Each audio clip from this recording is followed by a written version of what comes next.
పేరేపి Vijayawada urban BCCL ప్రెసిడెంట్ని. గత ప్రభుత్వంలో 59.84% ఇచ్చిన తెలుగుదేశం పార్టీకి మరి రెడ్డి సంక్షేమ సంఘం ద్వారా కోర్టులో వేయించి 50% చేయాలని చెప్పేసి జారీ చేయించడం జరిగింది. దీనివల్ల ఏమవుతుందంటే దరిదాపు 9.84% మనం పోస్టులు కోల్పోతున్నాం.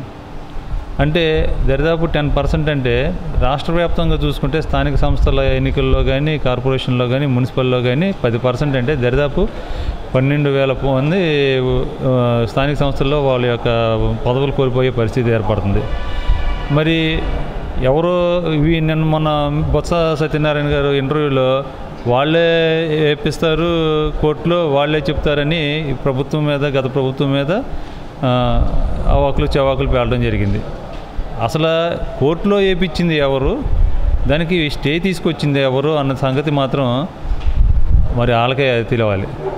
మరి ప్రభుత్వ పరంగా చూసుకుంటే ఈ బీసీకి సంబంధించిన వరకు బ్యాక్వర్డ్ క్యాస్ట్ బీసీలు కాదు, బ్యాక్వర్డ్ క్యాస్ట్ బీసీలు కాదు, బ్యాక్ బోన్ కాస్ట్ బీసీలు అని చెప్పేసి గత ప్రభుత్వంలో పాదయాత్రలో మీరు తిరిగి బీసీల మీద అతి ప్రేమ చూపించి మీరు 59.84% చెప్పిన మీకు ఎక్కువ సీట్లు కల్పిస్తాము అని చెప్పేసి, ఒక ఛాన్స్ ఇవ్వని చెప్పేసి మీరు ప్రభుత్వంలో ప్రతి ఒక్కరి దగ్గరికి వెళ్ళి మాట తీసుకొని ఇవాళ అధికారంలోకి వచ్చారు.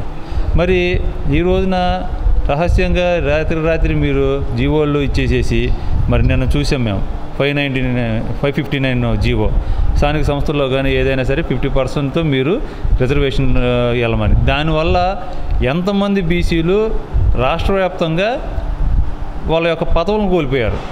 మున్సిపాలిటీల్లో కానీ, గ్రామాల్లో కానీ, స్థానిక సంస్థల్లో కానీ పెద్ద ఎత్తున పదవులన్నీ కోల్పోయారు. మరి మీకు బీసీల మీద ప్రేమ ఇదేనా? మరి గత ప్రభుత్వం ఏమో బీసీలని మోసం చేసిందని చెప్పేసి మీరు ఇంటర్వ్యూల్లో ఘంటాపథంగా చెప్పుకుంటారు. బీసీల మీద చంద్రబాబు గారికి ప్రేమ లేదు, అసలు బీసీలే తెలుగుదేశం అని చెప్పేసి బీసీని వెనుపోటు పొడిచారన్నారు. మరి మీరు చేసింది ఏంటి? ఇవాళ 50% రిజర్వేషన్తో ఇవాళ ఎలక్షన్కి వెళ్ళిపోతున్నారు. ఇవాళ రాత్రికి రిజర్వేషన్లు ఇస్తున్నారు. రేపు 10వ తారీఖున మీరు మొత్తం ఇవన్నీ చేసుకుంటున్నారు. మేము కనీసం ఎక్కడికైనా వెళ్ళి కోర్టులో వేయడానికి కూడా లేకుండా పక్కాగా ప్లాన్తో మీరు వాళ్ళ తీసుకొని చేసుకొచ్చారు. మరి మీరు చేసేదంతా కూడా ఏంటి? అందుకనే మేము ఒక బీసీల నాయకులుగా, బీసీలో మేమందరం కూడా దీని అంతా ఖండిస్తున్నాం.